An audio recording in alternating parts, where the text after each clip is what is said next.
Do I have everybody's attention now? Yo les amis, c'est Catch Attrape, je parle catch. Aujourd'hui on se retrouve pour le récap de la semaine. Donc nous allons voir ensemble le show de la semaine, le match de la semaine, le catcheur de la semaine et enfin la preview de Monday Night Raw qu'on va commenter ensemble. Donc avant de commencer la vidéo, je vais vous proposer de vous abonner, de liker, de commenter, de partager. Extrêmement important pour cette chaîne, devant des 350 abonnés avant la fin. Mais les amis, commençons cette semaine avec le show de la semaine. Le show de la semaine pour moi cette semaine ça a été Monday Night Raw. Ça a été Monday Night Raw tout simplement parce que SmackDown il n'y avait pas Roman Reigns, SmackDown il n'y avait personne. C'était un bon SmackDown mais c'était pas un SmackDown de ouf comme on a eu le droit ces dernières semaines. Donc le show de la semaine revient naturellement à Monday Night Raw. Mais Monday Night Raw aussi il y a eu des trucs un petit peu intéressants. Comme Matt Riddle qui commence à tourner un petit peu. Commence pas à tourner heel mais commence à être influencé par Randy Orton. Et ça commence à être très, très intéressant RK Bro de voir comment ils vont se développer par rapport à ça. Parce que moi je croyais que Randy Orton se faisait influencer par Matt Riddle. Mais en fait on dirait que c'est plutôt Matt Riddle qui se fait influencer par Randy Orton. Ça c'est très intéressant. Sheamus en tant que champion US, franchement ça me va. Il fait le job, il dégomme chaque semaine Humberto Carrillo et Ricochet. Il y a une petite rivalité qui s'installe entre les trois, c'est pas mal du tout. On a eu aussi un peu de Shayna Baszler qui s'est pris, et Nia Jax qui ont eu un match pour les titres par équipe contre Natty Hart et Tamina, qu'ils ont perdu à cause de Reginald qui s'est pris encore les pyros dans la gueule. Les pyros je suppose que c'est Alexa Bliss qui à mon avis en veut à Reginald ou un truc comme ça. C'était aussi très intéressant et ça a amené aussi un cliffhanger du côté de Monday Night Raw. Il y a aussi Drew McIntyre et Kofi Kingston qui se sont battus pour le titre pour prétendre avoir une place au titre pour Hell in a Cell contre Bobby Lashley pour le titre de la WWE. Match qui s'est terminé en no disqualification parce que MVP et Bobby Lashley ont décidé d'intervenir dans ce match. Donc il y a eu beaucoup de trucs intéressants dans Monday Night Raw, beaucoup de questions qui ont été posées parce que c'est ce qui manquait à Monday Night Raw, des questions. On demande pas à ce que Raw devienne comme SmackDown. Non, on demande juste qu'il y ait un petit peu de mystère, un petit peu de questionnement et des nouveautés. Donc là, Kofi Kingston a été ajouté dans le main event parce que là, il fait le main event et que cette semaine, il va affronter Drew McIntyre encore une fois pour essayer de prétendre avoir une place à Hell in a Cell. Pour moi, je voudrais qu'il gagne le match et je voudrais qu'il aille affronter Bobby Lashley à Hell in a Cell parce que le match qu'ils ont eu, Kofi Kingston et Bobby Lashley à Monday Night Raw il y a 2 semaines, était de très bonne facture. C'était très bien, c'était nouveau, c'était frais. Et Kofi Kingston et Bobby Lashley, ça a l'air de marcher très bien in ring. Et j'aimerais voir ce qu'ils pourraient nous donner dans un Hell in a Cell. Donc voilà, le show de la semaine, Monday Night Raw. Ensuite avec le match de la semaine. Le match de la semaine pour moi c'était du côté de NXT. C'était pour le titre NXT. De toute façon quand il y a un match pour le titre NXT c'est toujours les meilleurs matchs. Karrion Kross défendait son titre contre Finn Balor. Donc Finn Balor qui a perdu son titre au dernier takeover contre Karrion Kross. Karrion Kross qui a récupéré le titre, qui n'a jamais perdu. Et là du coup il s'affrontait dans un affrontement final qui était très stiff. Très bien, Finn Balor est vraiment devenu un main eventer à NXT. C'était la meilleure décision qu'il a prise de sa carrière de revenir du côté de NXT. Et c'était très bien, les deux ça marche très bien in ring. Franchement ça marche très bien, match qui s'est conclu bien sûr par la victoire de Karrion Kross qui a placé son cross jacket et qui a endormi Finn Balor. Et j'ai entendu une petite news aussi, une news que j'ai vue sur internet, que j'ai entendu que Finn Balor, ils vont peut-être refaire revenir Finn Balor du côté de roster principal, du côté de Monday Night Raw. Parce que du côté de Monday Night Raw, il manque des prétendants au titre. Il y a qui? Il y a Drew McIntyre, il y a Strowman et il y a peut-être Kofi Kingston. Mais Kofi Kingston, je pense pas qu'ils vont le laisser dans le main event. Je pense qu'il va continuer à être en équipe avec Xavier Woods, etc. Mais pour moi, il faudrait carrément séparer le New Day. Pour moi, il faudrait séparer le New Day pour que Kofi Kingston enfin accède réellement au main event.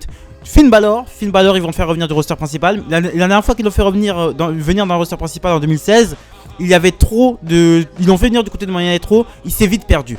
Il a fait des rivalités avec Bray Wyatt, il faisait des rivalités à droite à gauche, mais vraiment il a eu le titre intercontinental aussi, crois une semaine, peut-être 2 semaines, je suis pas sûr, mais il l'a pas eu très longtemps. Bobby Lashley l'a vite récupéré derrière, mais Finn Balor, du côté maintenant, je pense qu'il est mûr.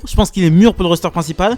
Déjà, quand il est arrivé en 2016 dans le roster principal, il était pas, il était champion. Il a été champion NXT pendant un an auparavant, avant d'arriver en 2016 dans le roster principal, mais il n'était pas prêt. Il n'avait pas encore son personnage. Là, il a vraiment son personnage. Il a vraiment ce personnage stiff, ce personnage qui veut juste se battre, ce Finn Balor vraiment agressif sur le ring, ce Finn Balor qui en veut, ce Finn Balor qui a faim, ce Finn Balor en mode Chris Benoit. C'est très intéressant de voir ça. Et du côté de Monday Night Raw, je pense qu'il est prêt et je pense qu'il pourrait rapporter vraiment quelque chose d'extrêmement intéressant du côté de Monday Night Raw. Et pour moi Finn Balor il arrive en Monday Night Raw, c'est un main eventer. Il a déjà eu le titre universel, donc c'est bon, il peut prétendre au titre WWE, et je pense que ça pourrait donner des très bons échanges entre Drew McIntyre. Vous imaginez Drew McIntyre, Finn Balor, un Finn Balor contre Bobby Lashley, un Finn Balor contre Kofi Kingston, ces 4 mecs qui tournent autour du titre de la WWE, ça pourrait venir vraiment apporter vraiment ce qui manque à Monday Night Raw. Et ce qui manque à Monday Night Raw, c'est des questions et c'est des challengers au titre WWE. Et Finn Balor, c'est le moment de venir dans le roster principal.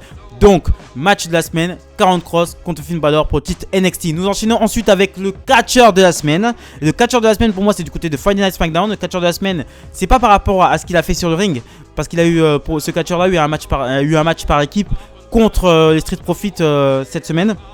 En opener de SmackDown. Pour moi, le catcheur de la semaine, c'est Jey Uso.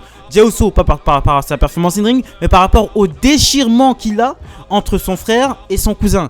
Parce que son frère veut être avec lui, veut récupérer les titres par équipe avec lui pour être aux côtés de Roman Reigns.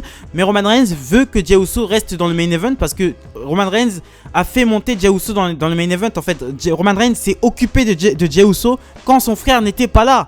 Donc c'est aussi... Donc il a cette loyauté envers Roman Reigns et ce naturel vers son frère. Roman Reigns aussi qui est son cousin. Donc il a un déchirement, ça se voit et il joue très bien le mec, il sait pas sur quel pied danser, il sait vraiment pas sur quel pied danser. Et c'est extrêmement intéressant de voir le développement de Jey Uso depuis un an. Depuis que Roman Reigns est revenu, depuis Hell in a Cell quoi, depuis Hell in a Cell où Roman Reigns a battu Jey Uso pour le titre universel. Extrêmement intéressant de voir le développement de Jey Uso en ce moment. Et franchement ce déchirement fait que c'est le catcheur de la semaine parce que c'est le catcheur le mieux écrit. Avec Roman Reigns, c'est le catcheur, mais naturellement, comme il y a Roman Reigns, il est extrêmement bien écrit. Donc, on ne sait pas ce qui va se passer la semaine prochaine. La semaine prochaine, il a un match pour le titre par équipe contre Rey et Dominic Mysterio.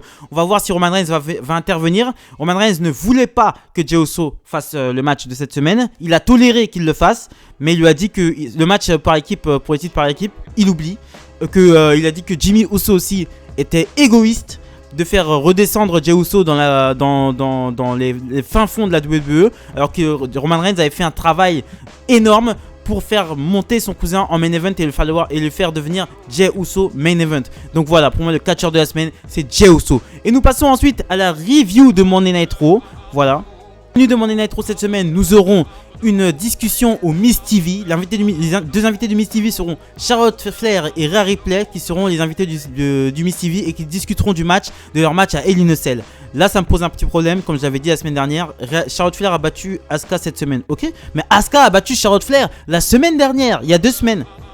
Mais ça n'a pas de sens. Et Charlotte a quand même son match contre Rhea Ripley, étant donné qu'elle a perdu à Backlash. Même si c'est pas elle qui a pris le tombé, elle a perdu contre Asuka il y a 2 semaines. Donc la logique, le truc qu'il fallait faire, c'est que Asuka, ils auraient fallu faire un match Asuka-Charlotte Flair cette semaine, que Asuka aurait perdu, et comme ça Charlotte Flair aurait 2-1. Mais ça n'a pas de sens. Ce booking n'a pas de sens. Vraiment, je sais pas ce qu'ils font avec Charlotte, je sais pas s'ils veulent nous gaver de Charlotte, mais ils vont réussir à le faire. On enchaîne ensuite avec Shayna Baszler contre Reginald. En fait, ce match-là est tout simplement parce que Reginald a coûté le match pour le titre par équipe la semaine dernière à Shayna Baszler et Nia Jax.